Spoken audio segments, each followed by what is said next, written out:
Hey, welcome along to episode 16 of the Tipsy Tombola. Bit of a late night tonight because Helen's just got in from work. Good shift, Helen? Yeah, not bad, not bad. We'll take that, won't we, in these slightly interesting times for the NHS. We've got some veggie lasagna just bubbling away in the microwave there. And so just before we get to it, we thought we'd maybe crack open a lovely bottle. But what I hear you shout, well, you may notice that number 63 has transformed overnight. Some beers have disappeared, partly because of the lovely afternoons we've had this weekend.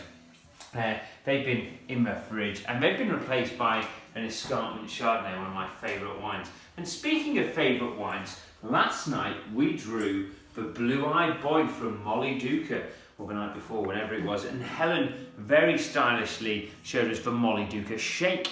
Now, for anyone who hasn't seen that video, wines from Molly Duca benefit from being shaken about a bit. You pour a bit of wine out to create space, you shake it, and that forms a nitrogen layer of bubbles, which allow the wine to open up and air and be ready for drinking.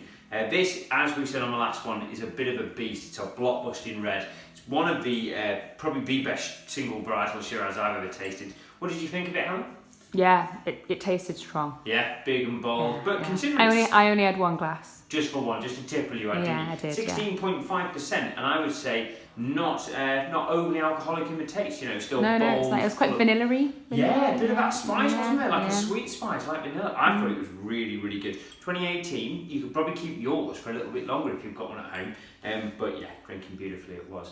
Now, I had a question come in from Alex Stewart, who we mentioned in a previous episode, and he said, Jack, what's the best, cheapest white wine? Interesting question, Alex. Well, in these times of uncertainty, a lot of people are looking to save a few pennies, and I like inexpensive wine as much as the next person. So my top tip is the Tombola's number 5, for all of you number fans. Number 5 is for Porter 6. Should have made it number 6, shouldn't we really? And this is their Vinho Verde. Now, Vinho Verde is Portuguese style of wine, which translates to what, Helen?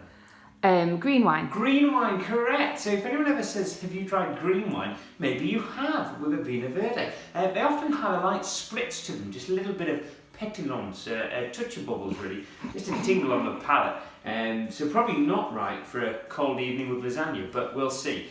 Cheap white wine, Porter 6, my recommendation. Very quick look at the water, number 13 on the bookshelf, being guarded tonight by the tiger who came to tea. And a big thank you to Alison and John for sending Dylan a lovely copy of the tiger who went for tea. He can't have the toy tonight because he's got some important duties keeping us away from the H2O. Okay, I'm sure he's going to do a rawsome job. Don't you think, Helen? Jesus, yeah. Rawsome. Okay, so we're back on the teapot now. There were allegations of match fixing I went deep time. into that pot. Yeah, well, you're going to have to go deeper this time because certainly Mr. Lewis there, somewhere near Shamington, feels like there was a bit of foul play. Right, dive in there. I want everyone to be able to see that you're having a good circle around. I'm an obstetrician. This is my job. A circle around in teapots. Nice. And Helen has pulled out the number. What has she got? Oh, it's a very small ticket here, out of interest. It's number 15. I'm just checking. It could be a 51. I'm nearly certain that's a 15, everybody. So let's go on a little look for number 15. Remember, this is to go with I found it. Lasagna. Helen's found it. I haven't. It's the Gab. Oh, the Gab. Fantastic. Yeah, that'll do nicely. So 2 15s for you there at home. And this is the Gab Family Vineyard Chardonnay. Now, this one comes from South Africa, from Stellenbosch, which we've been to, haven't we, Helen? We have, yeah. We had a lovely time, didn't we, with your parents and Emma? Lovely trip in Stellenbosch. Chardonnay is one of my favourite grapes, and it will come up a lot during these tombolas. A lot of people don't like Chardonnay. They're part of the ABC club, the Anything But Chardonnay club. But actually, they're just wrong. And when you try really good Chardonnays like this one, rich, hint of butteriness, touch of oak, you'll find that Chardonnay is in fact an absolute delight. And it's big enough to probably go with veggie lasagna. So we'll smash it in the freezer, we'll get some garlic flatbreads on, and we'll have a lovely evening. I hope you do too, and we'll see you probably in a couple of days for another episode of the Tipsy Tombola.